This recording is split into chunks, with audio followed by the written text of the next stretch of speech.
Hello everyone, subscribe कीजिए हमारे channel को और दबाइए इस घंटे को। तो कैसे हैं आप सभी लोग। आई होप कि आप सभी लोग अच्छे होंगे। अब हम लोग अपना जो चैप्टर कर रहे थे वो चैप्टर कर रहे थे बैंकिंग। ठीक है, बैंकिंग वाले चैप्टर में जो हमने टॉपिक किया था वो किया था कंट्रोल ऑफ मनी सप्लाई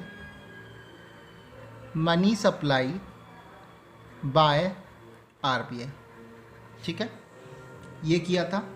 और इसके बाद में मैंने आपको ये बताया था कि इसमें दो इंस्ट्रूमेंट होते हैं, एक होता है क्वांटिटेटिव और एक होता है क्वालिटेटिव। ओके, अब क्वांटिटेटिव इंस्ट्रूमेंट में मैंने 6 इंस्ट्रूमेंट आपको बताए थे, जिसमें से पहला इंस्ट्रूमेंट था, हमने देखा था रेपो रेट।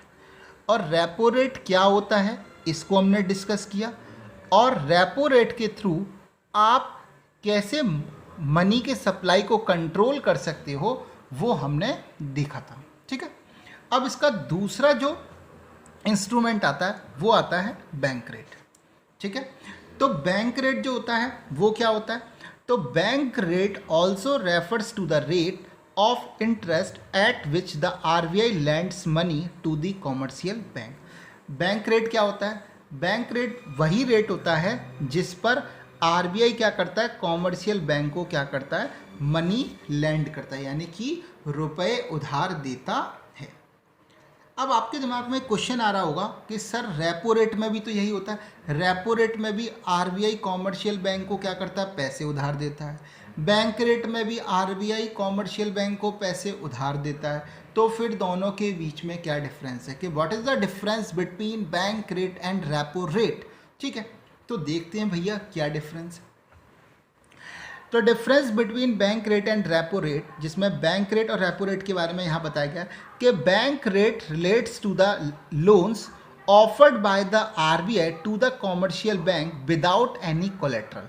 यानी कि बैंक रेट के थ्रू जो आरबीआई कॉमर्शियल बैंक को लोन देता है वो विदाउट एनी कोलेट्रल, यानी कि बिना कोई सामान गिरवी रखे। कोलेट्रल का मतलब क्या होता है, कोई भी सामान को गिरवी रखना।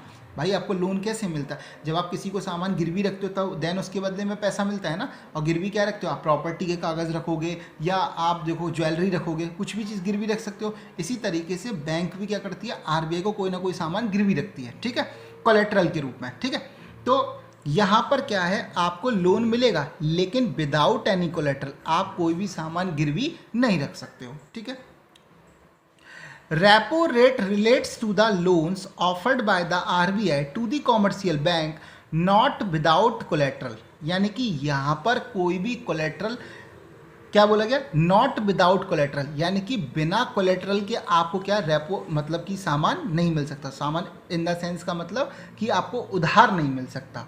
The securities are placed as a security for the loans. आपको यहाँ पर सिक्योरिटी का मतलब कोलेट्रल के रूप में कोई भी चीज़ रखनी पड़ेगी। यानी कि हमें ये चीज़ समझ में आया कि बैंक रेट में अगर आप लोन लेते हो, यानी कि कॉमर्शियल बैंक आरबीआई से लोन लेती है, तो कोई भी सामान उधार मतलब कि कोई भी चीज़ आपको गिरवी नहीं रखनी पड़ेगी, और यहाँ पर आपको कोई भी सामान गिरवी रखना पड़ेगा। ठीक है, तो जी आगे और क्या डिफरेंस है, तो bank rate does not allow any facility of repurchase of security. The bank rate is simply the rate of discount. Okay, ठीक है, तो क्या बोला गया यहाँ पर कि bank rate does not allow any facility of repurchase of security, the bank rate is simply the rate of discount. तो यहाँ पर क्या होता है बैंक रेट में, मैं आपको पहले प्रोसेस बता देता हूँ। यहाँ पर क्या होती है, कोई सिक्योरिटी होती है। ठीक है, जैसे आपके पास कोई बॉन्ड है, मान लीजिए 100 रुपये का बॉन्ड है।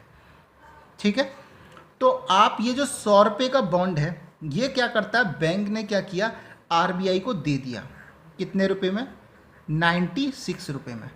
तो आरबीआई क्या है, इसे 96 रुपीज़ में क्या कर लेगा, परचेज कर लेगा, खरीद लेगा। ठीक है, यहाँ पर कोई सामान गिरवी नहीं रखा जाता, ये हम पहला पॉइंट पढ़ चुके हैं। यहाँ पर होता क्या है कि 100 रुपये का सपोज करो कोई बॉन्ड है जो आपने एज अ कोलेट्रल रखना चाहते थे, तो आरबीआई क्या करता है, उसे खरीद लेता है 96 रुपीज़ में, और 96 रुपीज़ क्या करता है, कॉमर्शियल बैंक को दे देता है। तो यहाँ पर जो डिफरेंस था 4 रुपीज़ का, वही क्या होता है आपका इंटरेस्ट, वही क्या होता है इंटरेस्ट। अब 100 रुपये पर 4 रुपये का इंटरेस्ट है, इसका मतलब 4% का रेट ऑफ इंटरेस्ट हो गया। ठीक है, तो यानी कि यहां पर क्या होता है, आरबीआई क्या करता है, बैंक से कोई भी सामान जो है उसे परचेज कर लेता है। इसीलिए यहां पर बोला गया the bank rate does not allow any facility of repurchase of securities. यानी कि बैंक रेट में आपने अगर बैंक ने क्या किया, आरबीआई का पैसा वापस कर दिया तो बदले में उसे सिक्योरिटी मिल जाएगी, ऐसा कुछ भी नहीं होगा। ठीक है, the bank rate is simply the rate of discount. ये क्या है, रेट ऑफ डिस्काउंट। 100 का माल 96 में बेचा तो 4 रुपये क्या होगा, डिस्काउंट। यही क्या है, रेट ऑफ इंटरेस्ट है। बात समझ में आ गया। यहाँ पर क्या होता है, वो परचेज नहीं करता। परचेज नहीं करता मतलब गिरवी रख लेगा रेपो रेट में, और फिर जब आप लोन चुका दोगे तो आपका सामान क्या कर देगा, वापस कर देगा। तो क्या बोलता है, repo rate allow the repurchase of securities. ठीक है, the holder of securities can repurchase them at a later date, मतलब बाद में ले सकता है। Therefore repo rate is also called repurchase rate. इसीलिए रेपो रेट को क्या बोलते हैं, रीपर्चेज रेट बोलते हैं। ठीक है, आगे, bank rate relates to borrowing by the commercial bank to cope with their immediate cash crunch. Bank rate में जो पैसा मिलता है, जैसे कि कॉमर्शियल बैंक रेट के थ्रू जो पैसे उधार लेते हैं, वो किसके लिए लेते हैं, immediate cash crunch. Immediate cash crunch का मतलब अचानक से कोई भी ऐसी सिचुएशन आ गई कि बैंक को अचानक से पैसों की ज़रूरत पड़ गई, तो वो बैंक रेट के थ्रू क्या करती है, पैसों को उधार ले लेती है। ठीक है, और repo rate relates to the short term borrowing by the commercial bank. और रेपो रेट क्या होती है कि रेपो रेट जो होती है वो शॉर्ट टर्म के लिए क्या होता है, लोन लिया जाता है कॉमर्शियल बैंक के द्वारा। ठीक है, यहाँ तक की हो गई, ये बातें क्लियर हो गई। तो ये जो डिफरेंस है ये आपके एग्जामिनेशन पॉइंट ऑफ व्यू से बहुत ही इंपॉर्टेंट है। इन चीज़ों को आपको अच्छे से प्रिपेयर कर लेते हैं। 3 ही पॉइंट है, तीनों पॉइंट बहुत अच्छे से हैं। यहाँ पर पहले पॉइंट में बताया कि यहाँ पर लोन विदाउट कोलेट्रल या विद कोलेट्रल। यहाँ पर बताया रीपर्चेज आप नहीं कर सकते, जो होता है जो भी डिस्काउंट है वो रेट ऑफ डिस्काउंट बोलते हैं। यहाँ पर आप रीपर्चेज कर लेते हो। यहाँ पर इमीडिएट कैश क्रंच के लिए आप लोन लेते हो, यहाँ पर आप शॉर्ट टर्म के लिए लोन लेते हो। ठीक है, यहाँ तक की बात।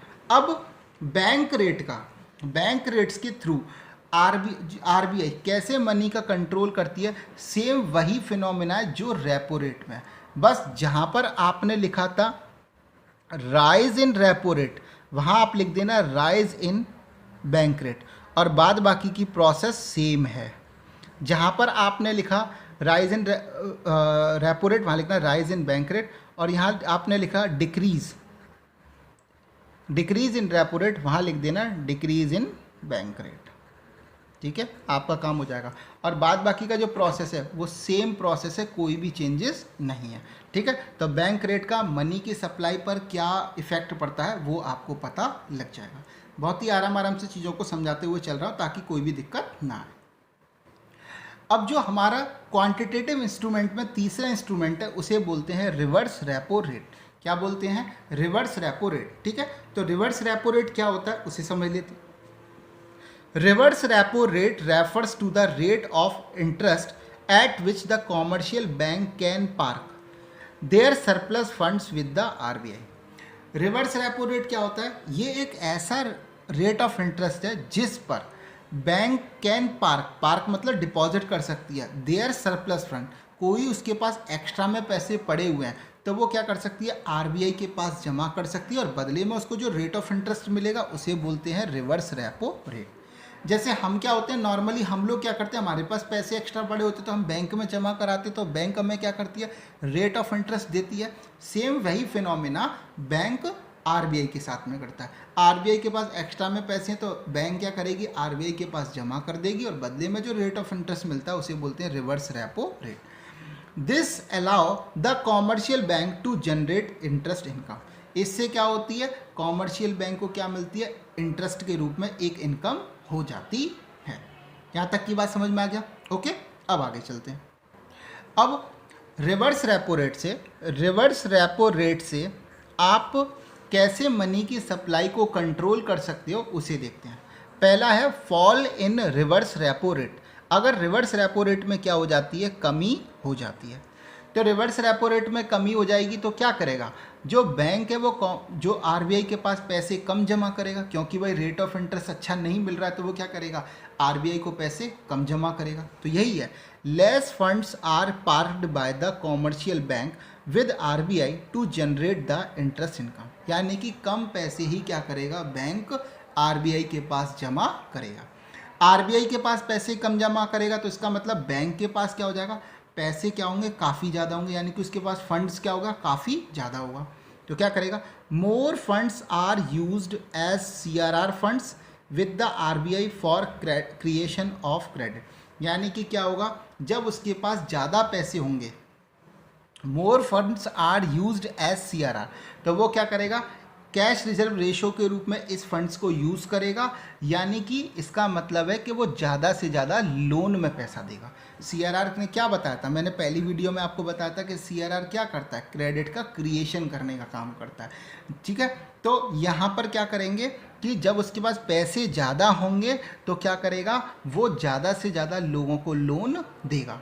जब ज़्यादा से ज़्यादा लोन देगा तब क्या होगा, सप्लाई ऑफ मनी इंक्रीजेस। तो क्या होगा, मनी की सप्लाई क्या होगी, इंक्रीज। क्यों, क्योंकि भाई लोन लोग ज़्यादा लेंगे तो लोगों के पास पैसा भी क्या आएगा, ज़्यादा आएगा। और जब लोगों के पास पैसा ज़्यादा आएगा तो लोग डिमांड भी क्या करेंगे, ज़्यादा करेंगे। और लोग डिमांड ज़्यादा करेंगे तो डिफ्लेशन इज कर्व, यानी कि जो मंदी जैसी सिचुएशन है वो क्या हो जाएगी, ख़त्म हो जाएगी। बात समझ में आ गया, ठीक है। इसी तरीके से इसका वाइस वर्सा होगा, क्या, rise in reverse repo rate. अगर रिवर्स रेपो रेट अगर आपका बढ़ जाता है, सपोज करो पहले वो 4% था, अब वो 6% हो जाता है, तब क्या होगा, more funds are parked by the commercial bank with the RBI to generate the interest income. तो बैंक क्या करेगा, ज़्यादा से ज़्यादा पैसे आरबीआई के पास क्या करेगा, रख देगा, ताकि उसे इंटरेस्ट पे इनकम होती रहे। आगे क्या होगा, less funds are used as CRR. तो क्या, कम पैसे जो उसके पास बचेंगे सीआरआर के रूप में रखने के लिए, with the RBI for credit creation. तो उससे क्या होगा, इन जनरल इसका क्या मतलब हुआ, इसका मतलब हुआ कि अगर आपके पास पैसे कम हैं, अब क्या, क्योंकि मोस्टली पैसे वो कहाँ रख देगा, आरबीआई के पास, तो उसे लोन में देने के लिए पैसे क्या बचेंगे, कम बचेंगे। और उसको जब लोन में पैसे देने के लिए कम बचेंगे तो वो लोगों को लोन क्या देगा, कम। लोगों के पास क्या होगा, लोन के रूप में पैसा क्या आएगा, कम। तो सप्लाई ऑफ मनी क्या करेगा, डिक्रीजेस। सप्लाई ऑफ मनी क्या हो जाएगी, डिक्रीज। यानी कि जब बैंक के पास पैसा नहीं है लोन के लिए, लोन देने के लिए, तो बैंक क्या, लोन कम देगा। लोन कम देगा तो लोगों के पास पैसा क्या आएगा, कम आएगा।